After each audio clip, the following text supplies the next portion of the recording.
Hey guys, here we are. Welcome to Monster Motivator TV number 34. I am really pumped for this episode because if you guys look on the bio, our guest, and I'm going to introduce you to her in a second, is a former bodybuilder, a massage therapist, completely 100% involved in sports her whole life. So I am so excited to hear her story, listen to some of the gold nuggets that she's going to be able to share with everyone. And as always, we're going to tie in the Monster Motivator message to help bring value to everyone out there and get to know who's in your community and who's really making a difference. And before we jump on, Monster Motivator TV, we're a live stream TV show that's coming to you. We want to highlight, promote local businesses, entrepreneurs, nonprofits making a difference in their community. And when I can tie that in with the sports nutrition and the sports therapy world, I'm a happy guy. So this is going to be, I'm very excited. Now, Suzanne Hamilton, she's going to share with you from the very beginning. I talked her into it, right? I talked to her and she's going to share a lot of great stuff that she probably hasn't shared in a long time or ever. We're going to get behind the curtain, right, of Suzanne. But she's been an actual, she was a bodybuilder, right, Correct. For how long? Over a decade. Over a decade, right? I saw some pictures. It is true. Amazing pictures that she's probably going to be able to share on Facebook, right, when we get done. Sure. Okay. Very cool. And a massage therapist for some of the San Diego Chargers. And she's in a business now. She's an entrepreneur, and she has so much great things going on. Let me hand over and let Suzanne introduce herself and just tell everyone where did it start, where you're at now, and where you see yourself going. I'm a farm kid from the San Joaquin Valley. Okay, and where's that? That is in Central California. All right, all right. That, before the big drought, that was the food belt of the world. Okay. At one time, the San Joaquin Valley was known for feeding 78% of the world's population. Okay. So I was born and raised in the middle of nowhere in Tulare County. Tulare, I've never even heard of these places. I'm a kid from Jersey, right? But bused into Porterville schools. Okay. So we didn't know any different. Most everybody that we grew up with was in farming, pretty much. Okay. In the little town, fed off of that from all the agriculture. Kind of like a Midwest feel, yeah, right? I mean, kind of. Yeah. Well, I know during the Dust Bowl and things like that, a lot of those folks came west. Okay. And I know my dad was World War II, and he came west long before I was a sparkle. And farming on both sides of my family, my mom and my dad. Okay. And he just always wanted to farm, but he wanted to come to California to farm because that was the land of milk and honey. Well, you know, and being an athlete my whole life, and I'm loving working out and the gym and bodybuilding and powerlifting, there usually has to be a foundation. And for me, it was always hard work. That's how I grew up as well. Physical work. And then also getting into wrestling. For me, in the 4th grade, the practices were like, you know, it was just so intense. Even at that age, they locked us in a padded room for 3 hours, and then after that we did stairs. So that's where I think a lot of my drive and determination and work ethic came from. Do you think that the farm had a lot to do with your foundation? I'm the only girl of 5 brothers. Oh, and right. I tried to pull the girl card long about 6, 7, 8, somewhere in there. How'd that work for you? It didn't work. No, my dad said, we're a farming family, this is what we do. You have 2 arms and 2 legs, and we work. So I didn't have summers, and I didn't have camp, and I didn't have all the you were working? foo-foo stuff. We worked the fields. Okay. So, and we used to give my dad a hard time and say, you know, you had all of us kids so that you wouldn't have to hire labor. And you know what? It worked. It worked. It worked, right? It was old-fashioned, but it did the deal. Yeah. So I mean, that had to have a lot of impact on your work ethic, your where you're at now, the character. I mean, because it all ties in. There's no secret. The character, the hard work, the motivation, the no whining. Biggest thing was always had water by the 5-gallon drums on the pickup truck because, as you know, we're having heat today. Yeah. And this is kind of cool for where we grew up. It's very hot in the valley in the summer. So you just learn. You learn to take care of yourself. You learn figure to it stay out. healthy. You learn you eat right. We didn't have too much store-bought stuff. Okay. Everything was on the ranch and on the farm. My Yeah, mom farm would to go. table. My Real. mom, For yeah, real. literally farm to table. My mother would go into town every 2 or 3 weeks to get things that we couldn't actually grow or raise for harvest. So, yeah, and the biceps came from the bucking hay, chopping cotton, driving tractors and pickups that had no power steering. Wow. I always wanted to have dance lessons, but that was out of the question. So that's when I started running. So I started running track and field at 7 years of age in AAU. Okay. And how I practiced was my brother would tie me on his stopwatch, and I would run around the house as fast as I could, and just keep running around the house. And every time I did a lap, he would time it, and I would just always try to break my time. And Each lap. That's how I started track and field. Wow. What else are you going to do? That was it. Right? So, and then we got smart and started doing almost like the drag races. You know, we'd get on the street, the asphalt, the street top, and we'd start a starting line, and we'd mark it out with a chalk, and then we'd do 50. Well, back then it was yards. Right. We'd do 50 yards. We'd do 100 yards. We'd do 200 yards, all the way up to a 400-yard stretch, and then we'd time it. Okay. And every time you did that, you're just trying to get faster and faster. Wow. So I did track and field pretty much my whole childhood. I competed all the way up into regionals as a kid in AAU. Okay. Then in high school, I figured out that there was a lot more going on. Yeah, there's another world. There's another world outside of the farm, right? So I just realized that for me, my outlet and my escape from having to, go to the field all the time was sports, activities, girls' glee, choir, art club, Wednesday night Bible study, sign painting, you name it, every student government, whatever, anything and everything I could do to get involved with my community, my school, my sports. Yeah, whatever didn't have bales of hay, you'd sign up. Yeah, they always came to us for the bales and hay at Halloween. Right? Yeah. So I mean, that definitely, again, there's no secret that helped build your foundation. And now, out of high school, now what? Take us a little further. So, high school, I was president of junior class. I was senior class treasurer. I was song leader. I got to go to the British Islands with our band and drill team because we got invited by the Queen. We got invited for Scotland Games. That was amazing. And we tried to get them to tell us if there's anything under the kilt or not. They couldn't tell us, but we kind of figured it. Yeah. But anyhow, and then the other thing we did as girls, and if any of my friends from home are watching this, we tried to get the guys at the palace to smile. You know that they're going to get in big trouble if they do that. We never could crack them. No? Now, even with all of our little silly, girly farm antics, we could never get them. Couldn't do it? Oh, no. And they never deviated their eyes. I mean, you talk about discipline. I can't even imagine.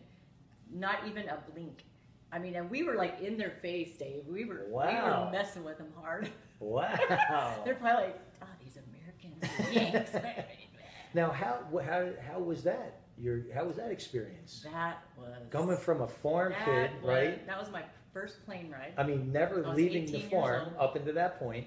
So now you find yourself in a different country. So what's it like? 13 and a half hours on the plane. They were sleeping in the aisles of the walkway, and it was tiring, and it was total culture shock. It had to be. Complete, absolute. Now, did you have just fear? The language and the slang. Did you have fear? Did you? Oh no, I was. Okay, you were just ready to go. I had a little inkling of fear when we walked out onto the tarmac to get on the plane. Yeah. because back in those days they had you walk up the ramp, kind of like Air Force One. Yeah. And I was just kind of, and I remember just kind of going, okay, Lord, just like protect our plane so we don't crash. Yeah, because your very first time. Yeah, so it was kind of scary. Okay, and then you get there, and what's it like? It was amazing. Yeah. The English folks didn't love us so much. They don't, at that time, they weren't really loving on Americans. But I'll tell you, Scotland was fabulous. The Really? Scottish games were fabulous. The athleticism was amazing. I'd never seen, other than discus and shot put. And that is an amazing like sport. That. Yeah. It was fabulous. It really is. Yeah. And then from there we did, you know, we had some culture shock because we got to go out at night, and over there in Europe, it's 18 is the age to go to the bars. Right. So those of us that were 18, we got and you were, so that right? was my you first bar experience too. Yeah. Yeah, I was you were 18. How was that? That was pretty different. So yeah, right. So just a lot of things I'd never seen before, and now, how long a lot of were you over openness. They were much more open in Scotland. Public display of affection and stuff like that, and then we are in America. Yeah, just like all we over barely Europe. hold hands here. Yeah. Don't let anybody see you. It's just a different culture. Yeah, It's it was way different. So how long were you there? It was a 2-week trip. Okay. We went from Scotland. We went over to Ireland, and then we went to Dublin, and we marched for the Duke. I guess is it the Duke? Okay, I think so. I guess. Sounds good. So we had a big parade there, and they were wonderful. Yeah. Now, I will tell you that was during the time when there was a lot of turmoil, so we had to come back through Belfast. Okay. And they told us we didn't have any of this kind of stuff, but we had our little cameras, you know, and we had tape recorders, and we had to put everything away. Everything had to be put away because they just didn't trust back then. Okay. So the troops, the military came on our buses. All right. And I felt about this big at that point. I was feeling larger than life. This little farm girl, sportsaholic, gets to go, to a foreign country and experience these wonderful things. But the minute those guys got on our buses and they had their AKs and all their full military gear, we were quiet. Yeah. We were respectful. We were solemn. We were quiet. We didn't. You didn't move. You just sat there with your hands in your lap. You let them board. You let them go through your bags or whatever it was they wanted to do.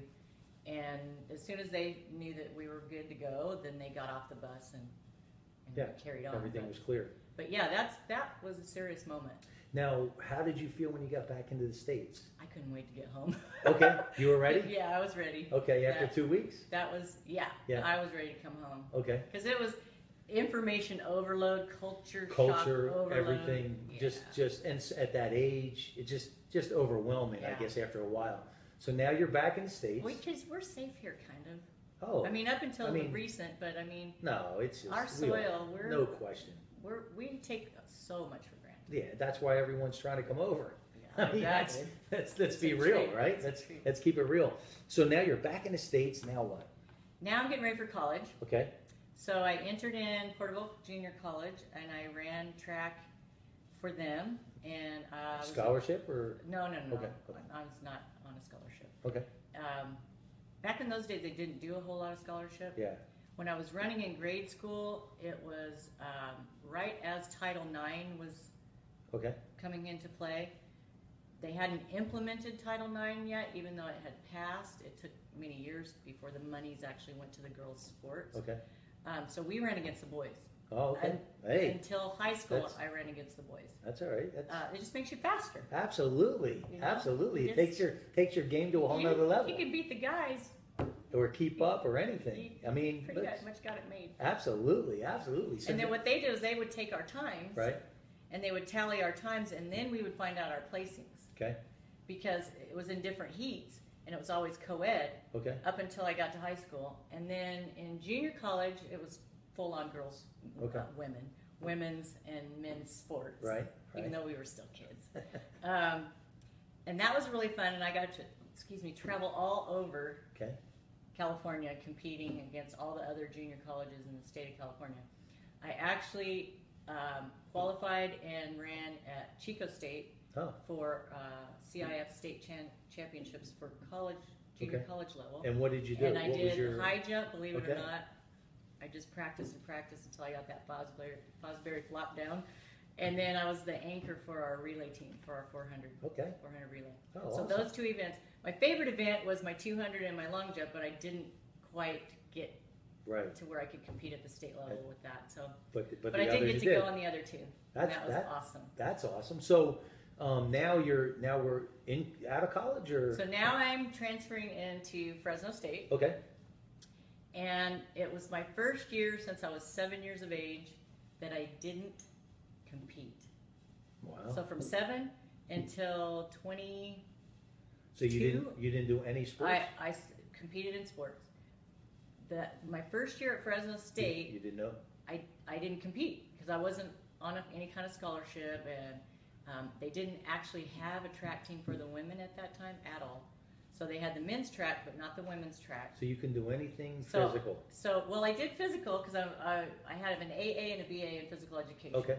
So my major all the way through was physical education, kinesiology, so you were always exercise tied in. physiology. Yeah, I was always tied in. Yeah. I always knew that. Yeah, that was your direction. That was my gig. So that first year, combined with not doing sports and frat parties. Right.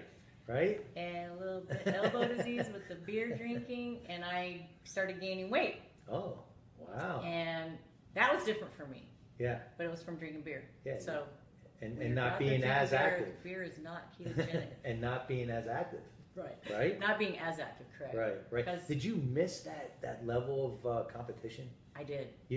Right? I did. You missed that feeling, right? I did. So what I did was, we had a little swimming pool at our apartment complex. So basically I went back to my roots, and my roommate and she swam in high school, and she was a very good swimmer. I never swam competitively because it's the same time as track and field. Okay. So she started working with me on the swimming. So she started timing me on the sprints. Someone else is timing you, right? They're always timing me, aren't they? So the next fall, I went and sat in on the women's swim team meeting before swim season. And these girls were lightning fast. We used to call them smoke on the water. They all started when they were 6 and 7. And these girls are swimming and training for the Olympics. Yeah, it's another level. So, because it's Division I. Just another level. Yeah. A whole nother level.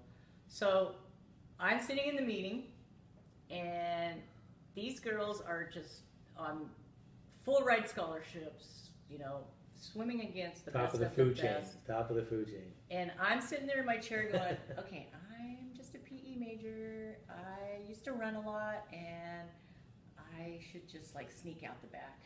Right. So, but let's talk about that, right? Because we're going to tie in some real value here.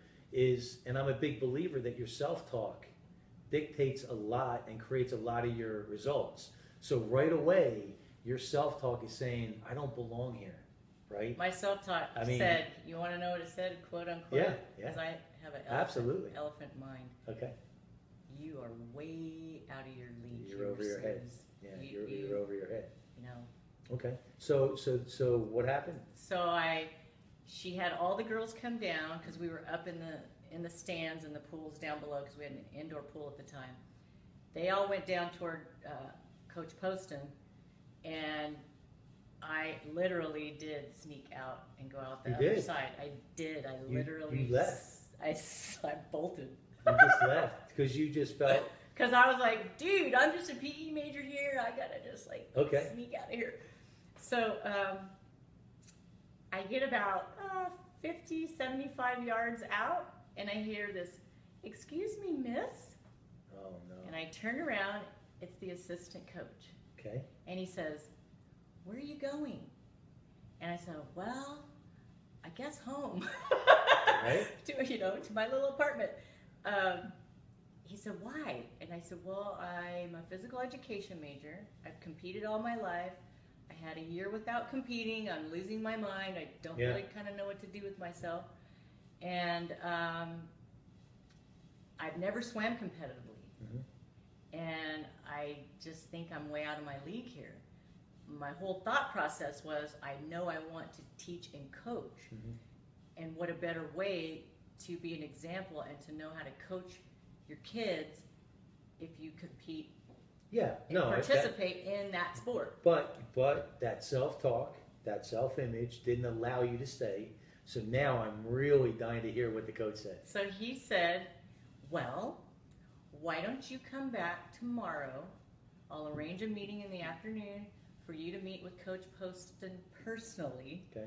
And you can tell her what you just told me. And we'll see what she does.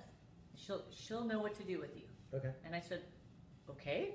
So the next day I went, Were you a little nervous to go? I was way nervous because CIF Division I, Dr. Poston was, she had her master's and her PhD in sports psychology. So I knew that this coach knows her stuff. She's on.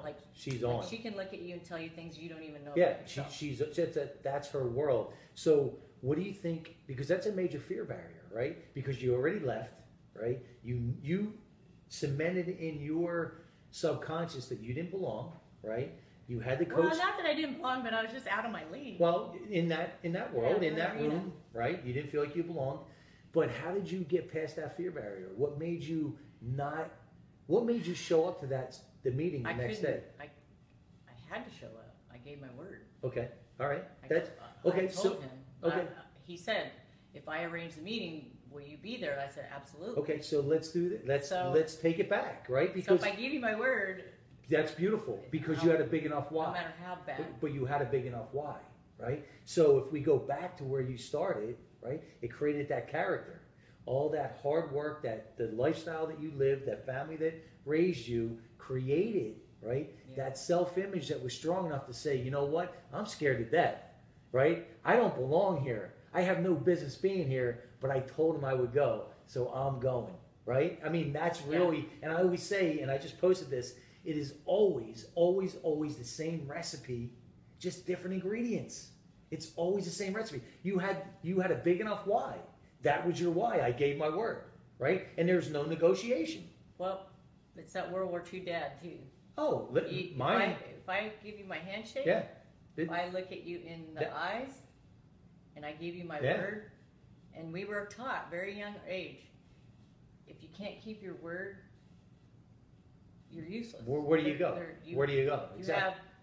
If you give someone your word and you don't keep your word, nothing else matters. And that all goes back to your conditioning, right? So no matter how scared you were, and I always, and really, I always say when your why is big enough, it's going to pull you through those fear barriers. But when your why becomes bigger than you, right? And the why was your word, really, subconsciously, it's tied into your family, tied into who you are. So so it allowed you. I just wanted to break that down because I thought the coach was going to say, get her in here now, right? But I think that's so awesome that you had 18, 24 hours to think about this before, because that's so much easier to bail out then, right? I could have just said, nah, it's okay. Of course, but I really, gave in my word. heart, wanted to teach and coach swimming and be a good coach, you know? You can't, my philosophy has always been that you cannot take someone anywhere unless you have been there yourself. In other words, like if you have a coach that is teaching cycling and they've never been on a bicycle, not going to have a whole lot of validity. Probably not good. It's not going to be a lot of credibility. But but I wanted to make sure that was tied in, because when you break that down, it's so simple. Your why was big enough because of your character. Your character and your self-image was strong enough because of your upbringing, right? So that's staying with you, right? That's who you were. And the same with me. It's kind of annoying at times, but yes. And you know what? It's not easy. No. Right? It's not easy, but you wouldn't want it any other way, because people know that they can count on you. So now let's, how did the meeting go? So you walk in. I was good all night. Okay. I didn't Right. lose any sleep or anything. And I got nervous about a half an hour before the meeting, and I was really nervous, like probably slight anxiety attack, not knowing what one was. Yeah, you couldn't define it. Because I'd never really had one of those before. You know, my mom just always said, be your best, whatever that looks like. As long as you've given your best, then that's all we can what ask. you can do. Yeah. So I had that kind of heart palpitations going on. I walked in her office, and just God is good to me. You know, I've just been so blessed. She literally stood up from her desk, like if I was some like royal person walking in the door from, you know, a royal family, and she stuck her hand out and she shook my hand and she said, "You're Susie," and I said, "Yes, ma'am." And she said, "I'm Billy Poston. Great to meet you. Now, what's going on with you?" And so she just broke the ice. I mean, she was awesome, and I told her exactly what I had told the assistant coach. And I said, you know, I've never swam competitively, ever, but I'm a competitor. And you're an athlete. And I'm an athlete. Yeah. And No question. I'm a visual kinesthetic learner in the neuro-linguistic programming world. I learn by seeing, doing, feeling. Me too. Accomplishing. Me too, yeah. And so I told her, I said, here's what I want to do. I'm a physical education major. I know that maybe down the road I want to go into sports psychology, and I know that's her field, and I just wanted to be part of that. Okay. Plus, I've gone a whole year now without competing, and I don't like it. I'm not enjoying this like being a normal person. Being in limbo, right. That's exactly it. That's exactly it. Now, what was her reaction? What did she say? She said, okay, sounds good. Here's what I think we need to do. You're going to go and drop your swim for fitness class. Okay. Because I had a swim for fitness class in the mornings. Okay. She said, you're gonna drop that class. You're gonna enroll in Division I swim team. Man, when you heard Division I, your eyes must have been right? Yeah. I mean, especially being an athlete, we know what Division I means. The next level is the Olympics. I mean, that's it. Yeah. Or the pros, whatever sport you're in.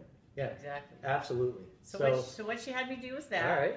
And then she's like, I want you to show up 15 minutes early for practice. Okay. I'll brief you when you get here. What we'll do is we'll have you swim in the outside lanes. Okay. And if anybody knows swimming, you know what the outside lanes mean. Break it down. We don't. I don't. Oh, is it? Is it? Yeah, okay. because the fast ones are in the middle where it's like glass. Yeah. It's kind of like water skiing in the morning. So I never knew that. The fast lanes are in the middle, and then everybody creates the wake. Oh, so the wake goes. Yes. The wake goes to the outside of the pool, and then comes back, equal and opposite reaction, right? Yeah.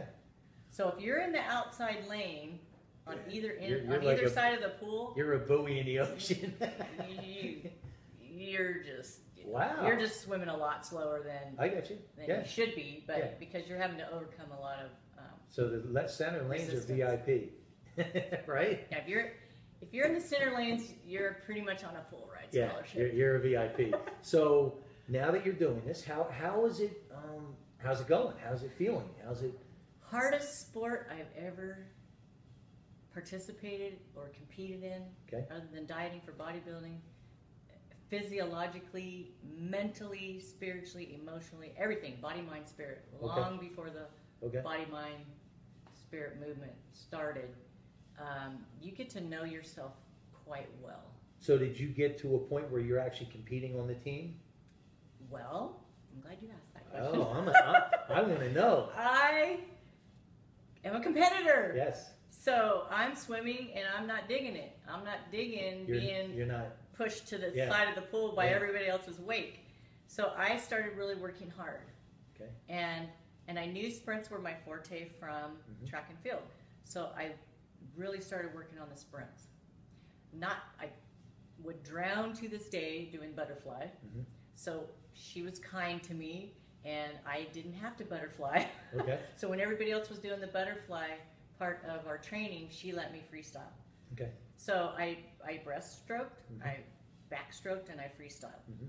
I ended up going 2 lanes in from the edge. Okay, you're graduating? I made the team. Oh. Because I was a little bit older, she took those of us that weren't scholarshiped and that were a little bit older. She was hoping mature, I don't know about that, but right. She banked on it. And she took us down to the DMV, and we all got our Class A license, and we drove the team everywhere we went. Oh, that was her way of getting you in. Well, I made the team. Right. And because I made the team, then she had me be the driver. Okay. Because I'm not an MVP. Right. MVP no, I get you. Star but you're player, still, right? Right. Right. So it's okay if I get tired because I'm driving the team to the meet. Right. Right. I got you. Because what I'm doing is I'm there and I'm competing and I'm in the mix. Right. But and I'm scoring team points for our team overall. Yeah. Right. Yes. But what I like about that too is, again, it goes back to her leadership skills. First and foremost, reading you right off the bat when you walked in, because there's an energy, right, that she connected with right away, where she saw something in you, and then secondly, being able to know the level of awareness in herself and then her people, right? Because she knew, if I waste her energy and her time on the butterflies, it's not getting us anywhere, right? You're going to get frustrated. Yeah, I mean, well, just, but her knowing that, right? And adapting, figuring it out and adapting. I mean, I love, because that's about leadership. Yeah. Absolutely. It was a wonderful experience. Okay. So now, as we go along through the year and the training and the practices, because I had thought that I wanted to be a medical student and be, go into medicine, until I started getting into the pre-med stuff, and I said, hey, wait a minute, I don't want to study disease and pharmaceuticals. I want to study health. I want to teach people how to be the polar opposite. Healthy. Yes. I want to teach people prevention. I want to teach people how to be the best they can be within. Yeah. No. Every way, shape, and form. So they don't have to go to the doctor. No offense to the docs. No, but so then you shifted. You realized that this isn't the direction I wanted to go, and then you start to shift. Do me a favor. See if you could pull us up on the phone, because if there's any questions, I'm not going to be able to read it from there real quick. We're going to see if we can pull this up on her phone. She should have an alert in case somebody did call in or type in a question or a comment. I'm not seeing any questions yet. Okay, we'll just leave it there. Okay. Right, and I just want to make sure that in case we see something. And remember, we're going to reshare this. Suzanne's going to reshare it again in a week or two.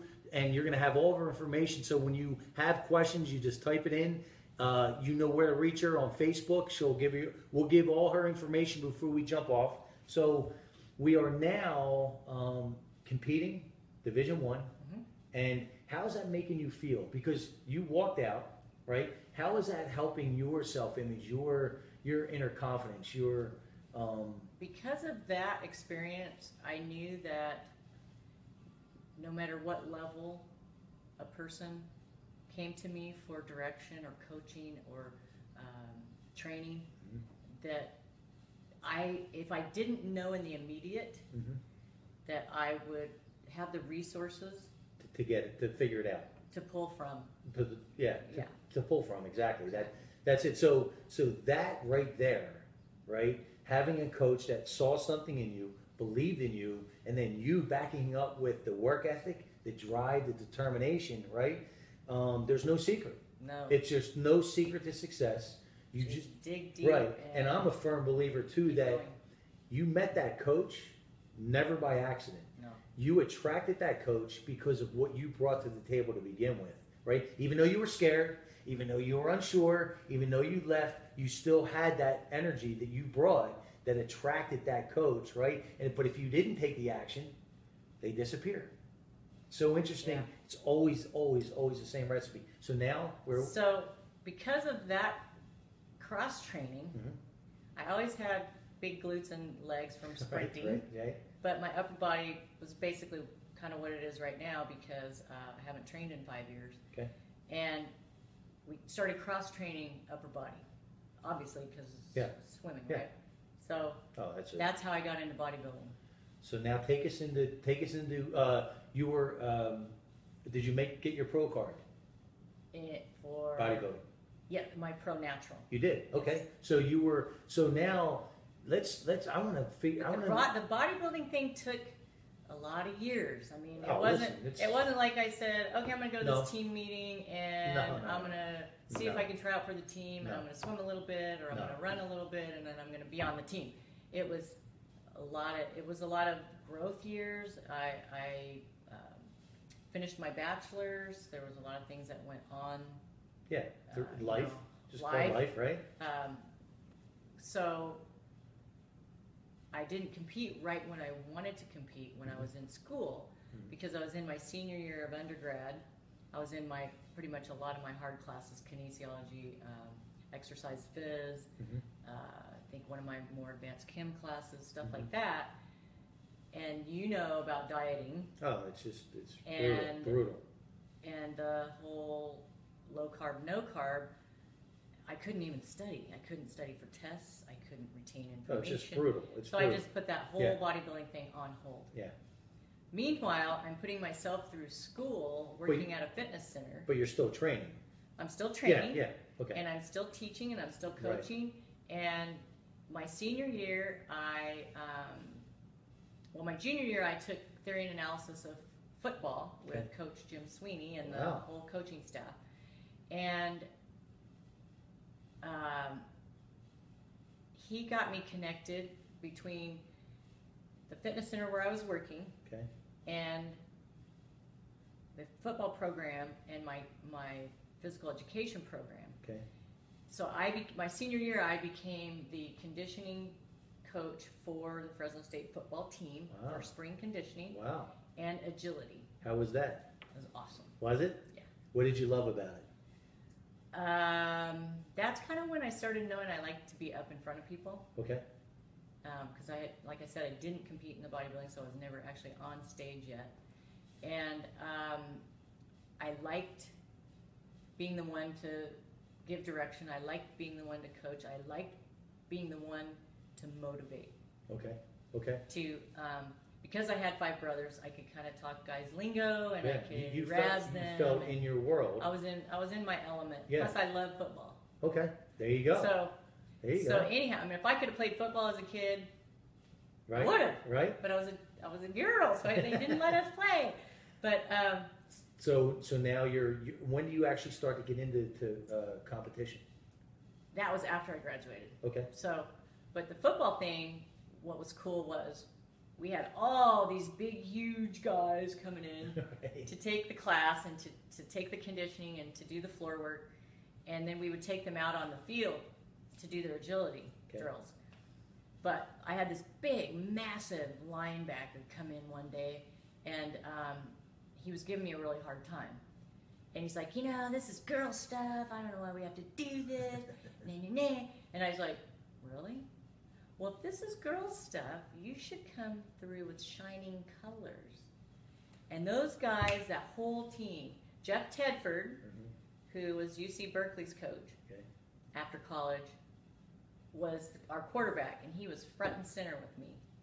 And he turned around and he made some comment to this guy for giving me a hard time. Right. And after that, everything was. It was like I was their little sister. Yeah. And we love you. I mean, it was just family. They just total embrace. They just embraced me. Just family. It was awesome. Then I knew, you know what? It's mindset, it's discipline, it's persistence, it's training, but it's mindset. Absolutely. You set your mind. Absolutely. You make a decision. And what bodybuilding taught me, we can get there in a second, but we worked backwards with bodybuilding. With other sports, we're always working forward. We're always looking forward to, let's do this practice, these drills, this, to get to this meet or this game. The other's reverse engineering. The other one, you pick a show and you back up. Yeah. And how many weeks do you Out want to before, take yeah, before you're ready to walk out on for stage that day? Yep. and display? Yeah, it's interesting the way you put that, because you don't think of it that way, until you really break it down. A lot of hard work to get to that point. Oh, it's you've got to have the foundation. You've got to. A lot of my coaches along the way, and they know who they are, taught me so much. Right. Good, bad, indifferent. But came back to what my mom always said was, be the best you can be. Mm-hmm. So we would walk in the gym down in PB, and today's today. Mm-hmm. This workout is this workout. You be the best you can be Today. Right now in this moment, Mm-hmm. because there's so many variables. And if you stayed out too late the night before, or if you didn't get your nutrition dialed in, or you got up earlier, or you had a sleepless night, whatever. So you walk in the gym, and that day you do the best you can do that day. Okay. It's not, we have our workouts planned out, and we're going to do this amount of sets with this amount of reps, but it's one set at a time. Yeah, and if you can't get past that, there's no sense in looking ahead. Your workout partner's there with you. You're there to keep each other accountable. You're there to coach each other on. Mm-hmm. You're there to protect. Yeah. And that's your job as a workout partner too. Yeah, absolutely. It's your responsibility. You need to be alert. Yeah.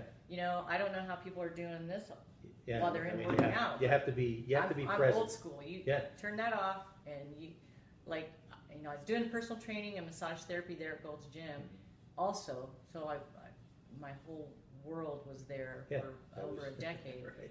And but when it's time to train, and people would try to come up and chat.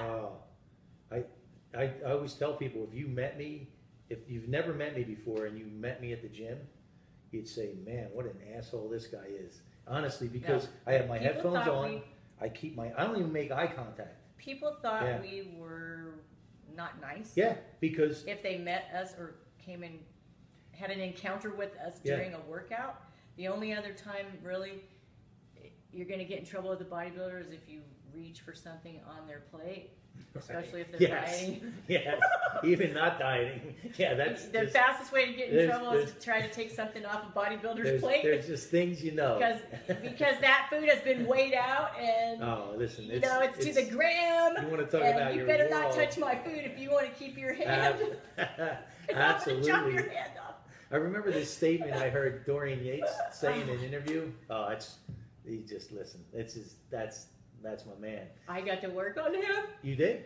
Oh man, I mean that guy, just unbelievable. But I remember him saying that he'd be in the gym, someone would want to come up and talk to him, and he would just say, "I'll talk to you when I'm done." And then he would say, but he was nice. But he broke it down for me. He'd say, "Listen, if you were in now he's a pro, right? So it is even a little different." But he would say to him, explain to him after, the reason I can't take time when I'm working out, is if I went to your office and you're working and I just walk into your office, sit down and start chatting with you, he says, this is my office, so this is, and for that hour and a half, I call it my iron therapy. My alarm goes off at 4:30, 7 days a week. It's just my iron therapy. You probably don't even need your alarm now. I don't actually. But for the most part, I actually don't.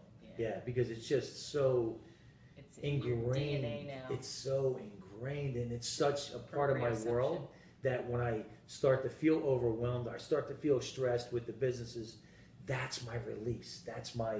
I'm starting 2-a-days now just because I break up the businesses. Well, here's what I do is I break up the day, right? I have a fire restoration business, and I also have the personal development. So I'll break up the day. I know that I'll be in the office until 10 o'clock at night doing emails, doing this, doing that. So when I get back at 5 or 6, get home, get something to eat, go to the gym again, come back, get a shower. Now it's almost like I'm breaking it up, and it's not, and my head's clear. You know, driving to the gym versus driving back from the gym is two different people. Endorphins. Isn't it? It's just... So then we'll just get you drinking keto and you can have that all the time. I mean, it's like the endorphins from your workout. Okay. It's pretty awesome. Really? All right. It is. It's really awesome. Well, we're definitely going to talk about that. So let's jump. So you're competing in bodybuilding, yes. right? And you're full on, right? Yes. Now what? Take us after bodybuilding. Where are we at? Completely after bodybuilding, like after I'm done with my bodybuilding career? Yeah. Unless there's some golden nuggets that you want to share in that bodybuilding world, because it takes a special person. It takes a different DNA to do that on a consistent basis. Well, I'll tell you, I do have a couple of gold nuggets during that time, because that was a big part of my adult life. Yes. Was my bodybuilding years. You know, my professional life as an independent contractor. Okay. And my bodybuilding years. A lot of self-growth, a lot of self-discipline, and you know, I was the social butterfly in school when I was a kid, and I was always like the one that wanted to do all the activities. Remember? Right. I was activity girl, and so when people met me after I got into bodybuilding again as an adult, they had a hard time believing that I was serious and disciplined and driven. Really? Because I had always been the one that always wants to have fun and play, right? And I still do, but when it's time to work, it's time to work. So that's where that childhood farm ethic came right? from. That conditioning. So when I decided to compete, I was running a nutrition center in Kern County in Bakersfield, and I was teaching classes, and I was doing membership sales for health clubs, and working on the floor and taking people through workouts. And we had a bunch of guys that were competing. And I just never thought that I would be able to stand on stage with these big, massive girls, right? Because I hadn't gotten to that point yet. You're still working. I was still working on it. And teaching aerobics and teaching conditioning was keeping me from putting on the mass. So I had to make a decision. Do I want to give this a shot and see what I can do with my body, or maintain status quo? Right. So I started backing off of, because I was teaching sometimes 16, 18 classes a week. Wow. Yeah, you're not going to put any... You're not going to put any weight on doing that. No. So I dropped down to only a couple times a week, and I really focused on putting on mass. During that time, we had guys that were competing. So a bunch of us loaded up in cars. We convoyed down to LA. We went to Venice Beach. We sat and watched these guys at a natural show. Now the difference is the natural shows are drug tested. Right. They're polygraphed.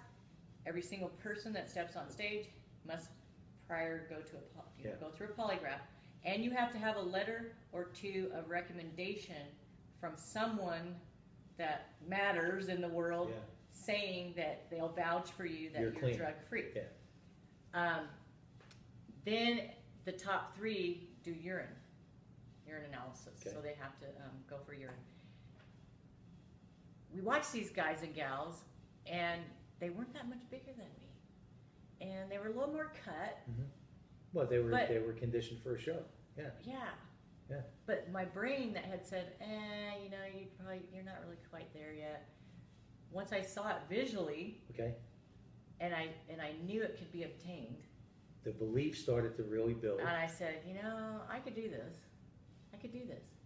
And they announced at that show that the next show was Mr. and Ms. Southern California Natural, and the top two from each division would qualify to go to International Naturals in Nobioka, Japan, with the U.S.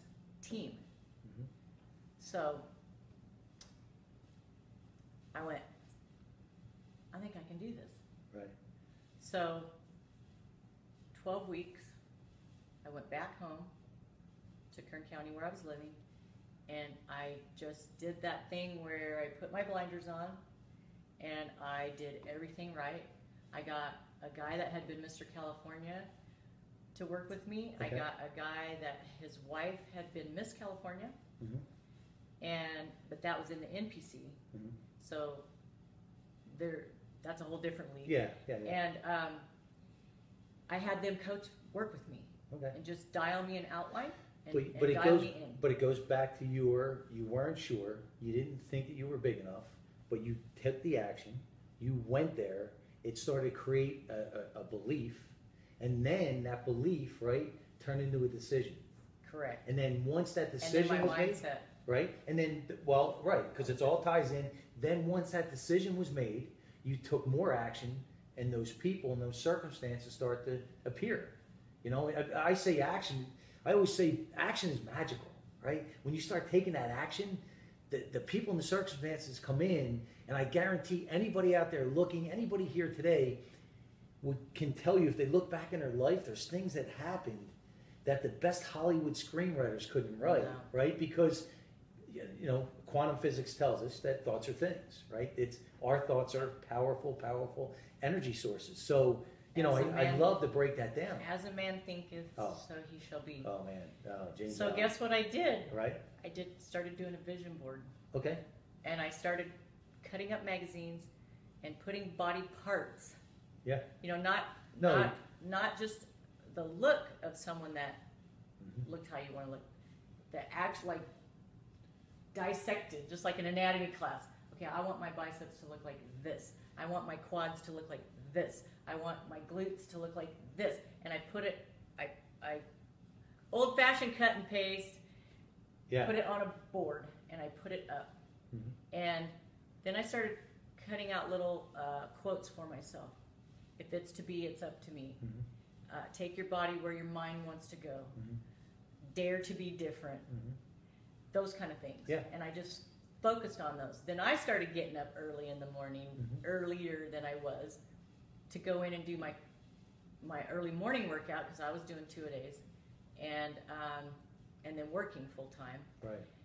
12 weeks later, I was Miss Southern California Natural. Because of that same recipe, right? And you know, when you start talking about the body parts, I get it, right? Because we get it.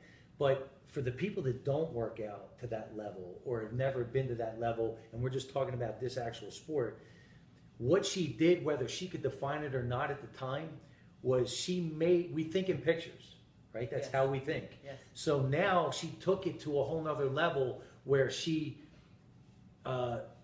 broke down and I could picture it. The delts, right? There's striations in this one picture, so that's what you want.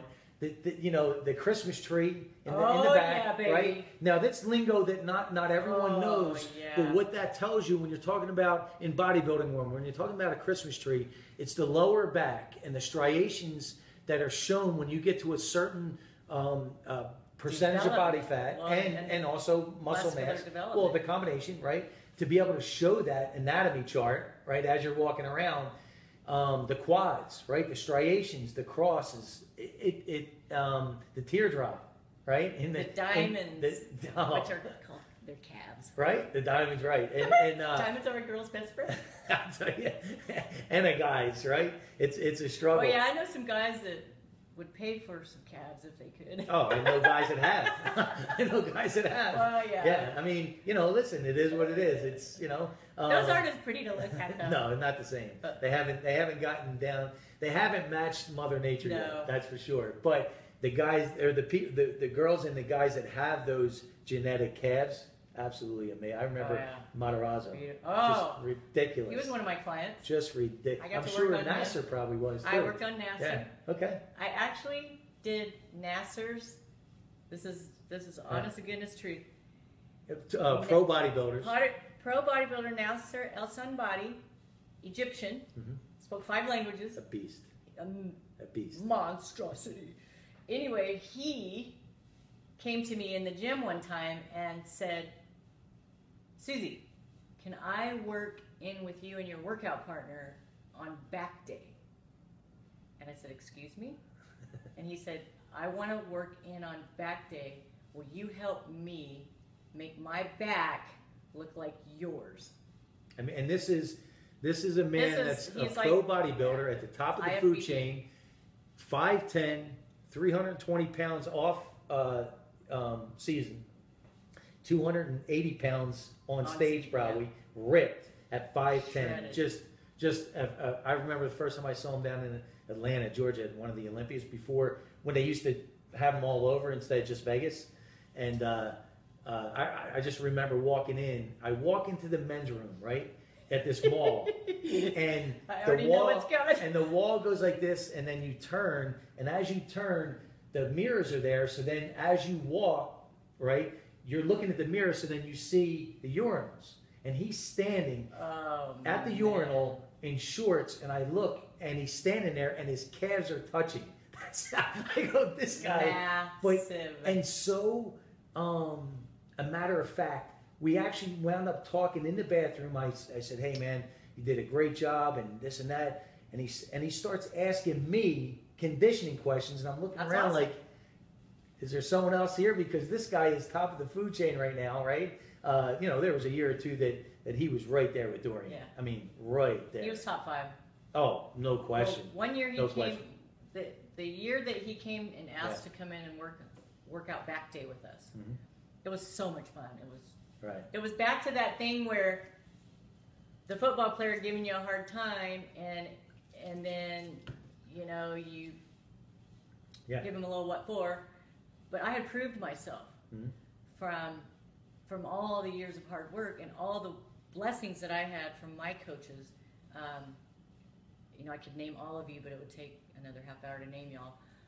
And just the divine connections in that sport between LA and San Diego.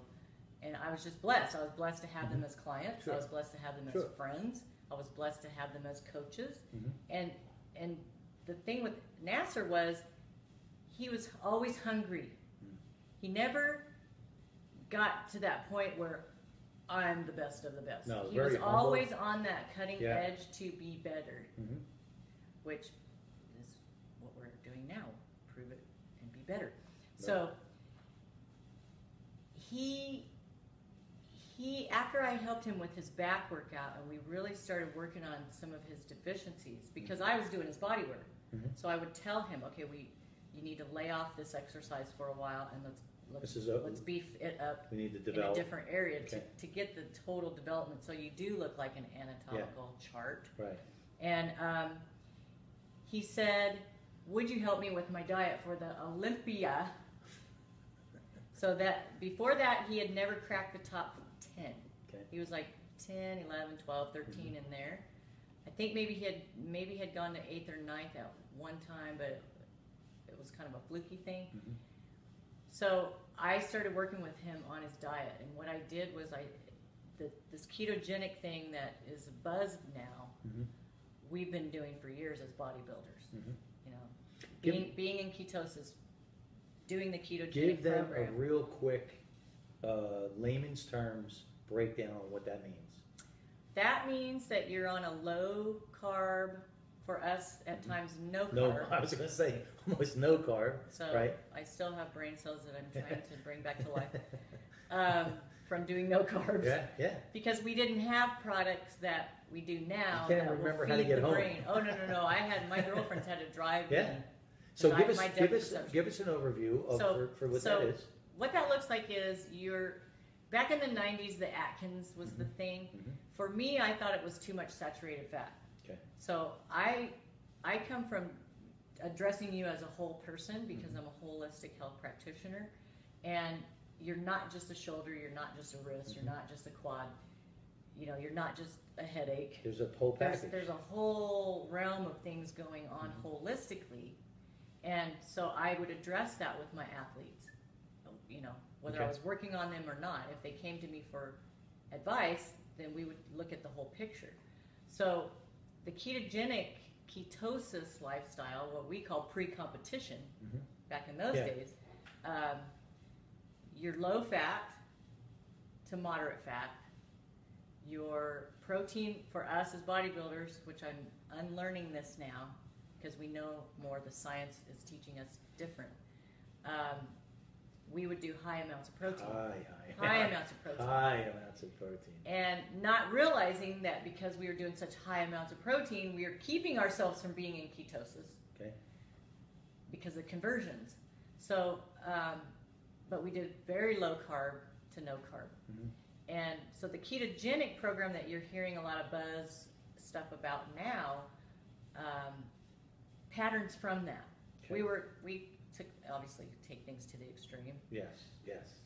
That's what bodybuilders do. That's the DNA. So break down real what is the importance of being in ketosis? What is that? Break that down, because there's going to be a lot of people that just don't get it. But what's cool about this show is they're going to be able to reach out to you after the fact, because they're going to have your contact information. But just give a little overview of what that is and why it's so important. What happens when you eat a low carb diet is your body breaks down your body fat for fuel. It needs to feed. It has to feed. So we all thought we were doing right by eating high amounts of protein so we could preserve our muscle, even though we all knew that once you're pre-contest and you're dieting down, you're going to lose a certain amount of muscle mass. Yes. That's why you get so huge in the off season, so that you can look fine on stage and salvage anything. And hold on to absolutely as much muscle as you can. It's like gold. It's a lot. Yeah. But now what we know with science, with all the studies and the research that's been going on for decades, that when you bring your good fats up, and I taught this in the 90s. I was in the minority back then. A lot of other coaches thought I was nuts because they were all eating snack wells, no fat, low fat, and I would say, okay, flip it over, read the ingredients. Is there, first and foremost, is there more than 5 to 10 ingredients? If there is, don't eat it, because that means it's chemicals. Second of all, if they take out the fat, they got to make it taste good. What are they putting in there to make it taste good? There's a give and take. Sugar. Yeah, absolutely. Back in those days, it was still pretty much sugar, and then we started going into the whole high fructose corn syrup thing, which is a whole nother day of subject. Right. But the high fructose corn syrup does not break down in the body the same way sugar does. It's more like a trans fat type process. Okay. So basically, it tastes good, it's sweet, but your body doesn't really kind of know what to do with it. It's just a foreign substance. So you're storing a lot of fat. Now fast forward to 2016, we're seeing massive amounts of obesity because of these changes in our food. Diabetes, heart condition, all that. That it's just a trickle down effect. Correct. Okay. So the ketogenic program of eating is higher fat, good fats, and then also you can have some saturated fats, because they're finding now through research that the saturated fats are not the evil twin. It's not the devil, right? It's not the devil. Right. And moderate protein, low carbs. Okay. So, if you're on we don't even like to say the weight loss phrase, fat loss. If you're wanting to lose fat loss, and I've always taught to stay off the scale. The only time I really got on the scale was to do a body fat measurement, and when I had to do weigh-ins for a competition. When I had the sports nutrition store, I told women, if you want to keep your sanity, stay off the scale, because of the time of the day, the time of the month, right? And your clothes don't lie. It's that simple. Yeah. I mean, it really is. So we go by the tape measure, the mirror, right, with nothing on. So you're nude, and you stand and scope it out. If you like what you see, yay. If you don't, get your butt in the gym. And then how your clothes fit. That's the basis. So now we're 2016. What is your umbrella? What do you actually help people with? So when they come to you, they know what they're going to come to you with. What do you do? Well, primarily in the office, I'm zeroed in on care and prevention of athletic injuries and sports injury rehab, sports massage. The physical part. Yeah, the actual hands-on manual work. Because you can't do that for yourself. No. And me being an athlete and coming from an athleticism background, and then my schooling background, and ongoing research all the time, my hands know things that my brain and my mouth cannot explain to you in English. Yeah. Like I work on you, and I know things about what's going on with you. And a lot of my clients laugh because they'll say, you know, I'll ask them, well, did you do this particular exercise? Did you do this particular workout? And they say, how do you know that? And I said, well, I don't know how to tell you in English. Your body's telling me. Right. Your body. Right. It's a feel. It's years of this is a manual conduit. manipulation. Right. And just knowing the body. You know, Sure. knowing. And your experience. I mean, your history. Agonistic, antagonistic muscle groups, and being a visual kinesthetic. You know, if I'm working on someone and they've come in and they give me a brief on what they've done since I've seen them last, or if I'm feeling it in their body patterns. For instance, I can tell if a guy has gone golfing when he hasn't been golfing in a long time. Before he even tells me he's been golfing, I can say, did you go out golfing? Yeah, I went out golfing like 3 days ago. Well, the contractions and the patterns that the body holds tells you each particular activity Okay. is different. So, you know, if you're a weightlifter, it's going to be a certain feel to your muscularity. If you go out and play golf and I work on you after you played golf, then I know something's different. Yeah. And then my brain is like deciphering, and I'm trying to figure out what you've done. At that point, usually I'm asking you. Yeah. So they can reach out to you, right? And they can actually make an appointment, come in, and then you can actually start to figure out what they're doing and where to take them as far as rehab or stopping actually from further damage. Well, just correct. Okay. To keep them from getting injured. Yeah. My whole goal is when someone comes in the office is to set the intent, to peel off the layers as best we can each session, and get that person to maintenance level. Okay. So what that means is to where they're functioning in full contraction, full relaxation, and when they're at rest, they're at rest. Okay. And they're not bound up and holding these patterns. There's a recovery. Yes. So that they can be the best they can be. Yeah. You know, where your wellness and performance matters. Now, I coach athletes, I coach competitors, I work with children all the way up to pro levels, and it doesn't matter what sport. Right. Sports nutrition, so we work with them to feed them. Okay. A lot of times it's undoing. Yeah. Oh. Learned behavior, Absolutely. undoing bad habits, Absolutely. undoing which still all starts up here, addictions. right? It all starts up here. And so fast forward to now, what's happened in the last 6 weeks is I was introduced to a product. Prove It is the company. This is their logo. We call ourselves provers because if you want to be better at motivating people, prove it. If you want to be better in the gym and make the biceps grow, prove it. Okay. If you want to decide that you're going to compete in a sport, then you go train and you prepare for that sport and you prove it. Okay. So and it's a brand that the company is really ingraining in all of us, and it's amazing. It's awesome. Okay. You know, it's something that no matter what life you've led, where you are, today is today, and you be the best you can be today, and we're striving for better. Okay. So I grabbed onto that right away. Yeah. And that was your old conditioning, right? Yeah. That's you probably felt at home. I did. Yeah. I mean, you know, once I got through all the skepticism and oh, really? You really have a product that's going to put you in ketosis in less than once you got past 60 that, minutes, right? and But what is this? You went into That's that too good energy, to be true. but you went right back to your old conditioning because that's been your world. Well, I went and got the knowledge that I needed with the scientific backup. And what happened was one of my clients that introduced this to me, she'd been talking to me about it for a while, And I was just kind of, I wasn't turned off to it. I just didn't know what I didn't know. Exactly. Yeah. So she knows that I'm like a research science bug, and Right. I need to see the proof. Right.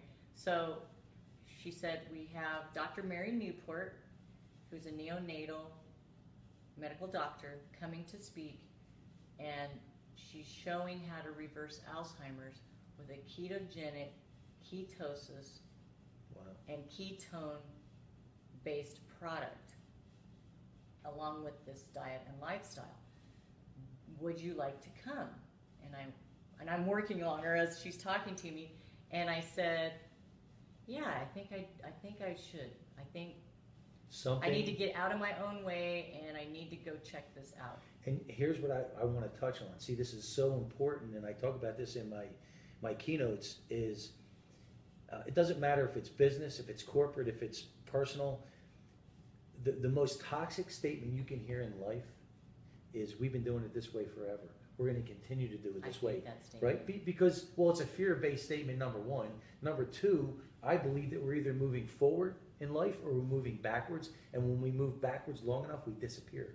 Right? So when I talk to corporations, right, I say, if you're not sure how accurate that statement is, and you're not staying on the cutting edge of your industry, just ask Blockbuster Video, Borders Books, right? Kodak Film. Doesn't matter. And in life, no mas. Right? It doesn't matter how big you are, how long you've been around. If you're not willing to change, evolve, and grow, you're going to disappear. You're going to be obsolete. So I want to point this out. You had the opportunity, right, the choice to say, nope, this is how I've been doing it. This is what I know, and there's nothing new out there, right? But that's not. But you had that choice, Yeah. Or you listen to what I call your inner GPS, right? And you say, something was saying, just check it out. Just check it out. And you could have went there and thought, this isn't for me.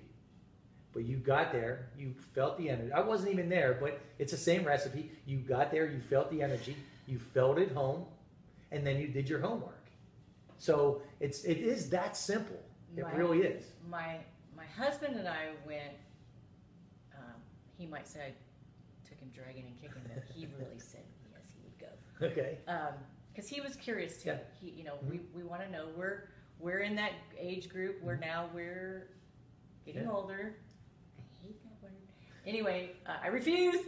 My clients know I've been on this mission for like 6 years to find something to where we're not going to grow older. I think we found it. You just embrace it. So, yeah, but physiologically, no, I know. I know. We keep saying that, but we're just in the river of denial. I know. Now we found something that actually feeds the body on a cellular level. Okay. At the mitochondria of the cell, which is the brain of your cell. I'm sitting there, and it's all I could do to keep my jaw from coming unhinged as I'm listening to Dr. Mary Newport, and then I looked at my husband, and I had big tears in my eyes, and he's looking at me, and I said, babe, I don't know what this is. I don't know how they did it. I really don't care. We need this in our bodies. If nothing else, if none of my clients care to even try. You want this in your life. I want this in my body. Okay. So now let's do this.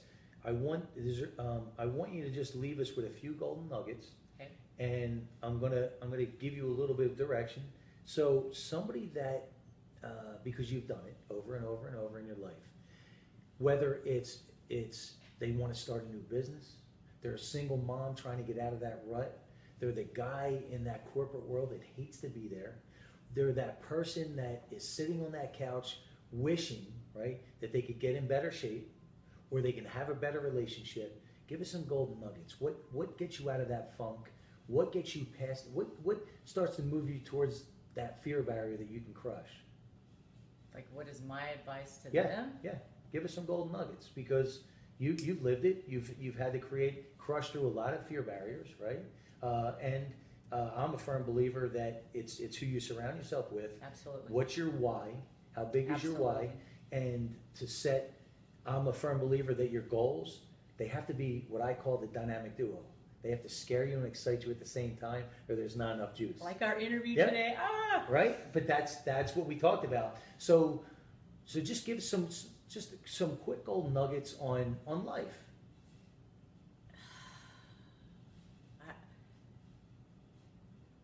I'm trying to put myself in someone's shoes that doesn't draw from what we draw from. Because there's a lot of people out there that they just need to know that they can. Okay. You know, so the first, like my mother always taught us, if you take the word can't and the T is silent, what is the word? And we go, can, because, you know, we're little kids. Of course. Can. Well, then do it. Okay. So the main thing is to know that you can. Find someone in your sphere of influence, whether it's myself or someone on our team or yourself. Whatever you can do. Whatever contacts that you have that you can get the belief. Because the first thing is you need someone to tell you maybe that you can do it. Okay. And then you have to have that belief. Right. And you're 100% right, but here's what's going to happen. Here's what's happening right now. How do I do that, right? And I'm going to give you a great example. Last night, I'm out to dinner, and a girl from Facebook had typed in a question and said, how do I even begin to tell my story? Or how do I tell my story? Where do I start? And I think in very simple terms. That's how I learn. I'm a very simple person. I just typed back and said, start from the beginning.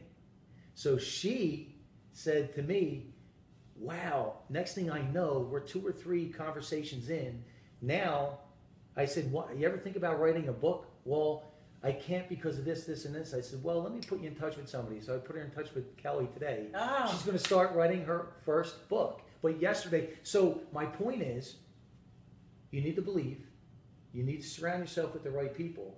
But the way you do that, because the question is now how, is taking action. Even if you don't know how, right? If it's big enough, and or I should say, if you know how before you start, it's not big enough, right? Don't worry about the how as long as the why is big enough. And let me ask you something. I'm going to break something down for you, and you tell me if this relates to your life, okay? I'm curious. And this is my TED Talk that I just submitted. So I call it the Bully Buster. I say that fear barriers are bullies, right? And how do you stop a bully? You step up. It's the only way to stop a bully, right? So I want to teach people I'll tell you what my dad would say, you take him out. But you step up. In order to take him out, you have to step up, right? You have to face that fear. And a bully is so frayed inside, they want to be that peacock and make you think that they're a lot bigger than they are, but deep down, it comes from fear. Well, that's what fear barriers are, because it's an obstacle inside our head, made up inside our mind, right? The fear of the unknown, the fear of failure, the fear of success, whatever it is. So I came up with a formula, and when I say I came up with it, it's nothing new, because I always tell people, if in the personal development world, if somebody tells you they have something new, run. Don't look back, because this all goes back to the beginning of time. Through my mentors and through 17 years of studying this, I came up with just a formula, a 4-step formula. So tell me if this relates to your life. Okay. The first step is identifying your goal. Absolutely. And I say it has to have the dynamic duo. It has to scare you and excite you at the same time. It's not going to keep our attention, because we're humans, right? That's how we're. Second step is identifying your why. Is it big enough? And I always say, if it's bigger than you, it's going to make you unstoppable, right? Whether it's your family, your kids, whatever that is, your belief that if I give my word, it's my word, right? Yes. There's no negotiating. Right.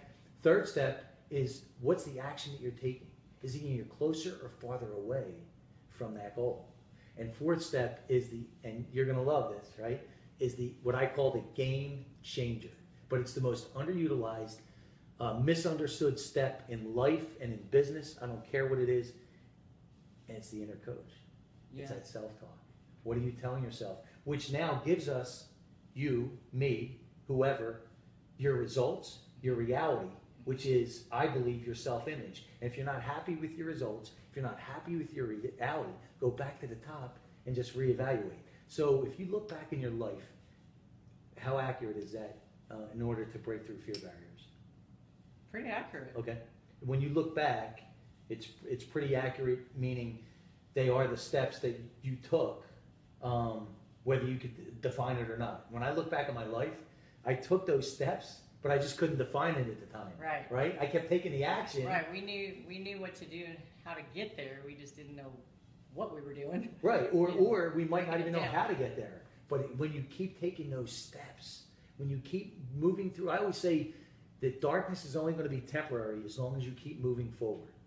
But if you move backwards, the darkness is going to be permanent. Because you're going back into safety. Your subconscious is saying you can't do it, right? Because you would be a different person right now if that guy didn't come out and tell you or ask you to come because your subconscious would have been, I gave up or I wasn't good enough, right? But I was out of my league. Right, whatever that is. Let's put it this way: it wasn't good, whatever self-talk and it wasn't strong. You justify. Well, the conditioning, right? Yeah. So, but it didn't play out that way. No. So he came after me. Right, but you kept going. See, again, you could have said the next day, "I'm not going," right? But it wasn't in who you were. It wasn't in your character. And that's what I want to make sure. Yeah, that it was driven. You know what's funny, Dave, is, and I still go through this a lot, is there's something inside of me where I'm just driven. And when my husband and I got married last year, we met up with one of my college buddies that was with me at Fresno State, and we met like from the first class, and we're just buddies the whole way through, and graduated together and whatnot. And he teaches PE for middle school kids in San Ynez Valley. But we met up, and he was actually telling my husband, you know, that he would look at me sometimes and think to himself, don't you get tired?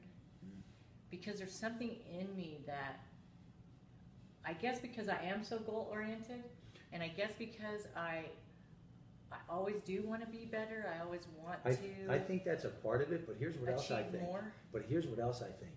You are living and doing what you love to do. Absolutely. So now it doesn't feel like work. It doesn't feel like a grind. But if you had to get up and go to an office that you hated, say you had to be, all of a sudden. I've done it. Right? I didn't stay. And what's the difference in your state?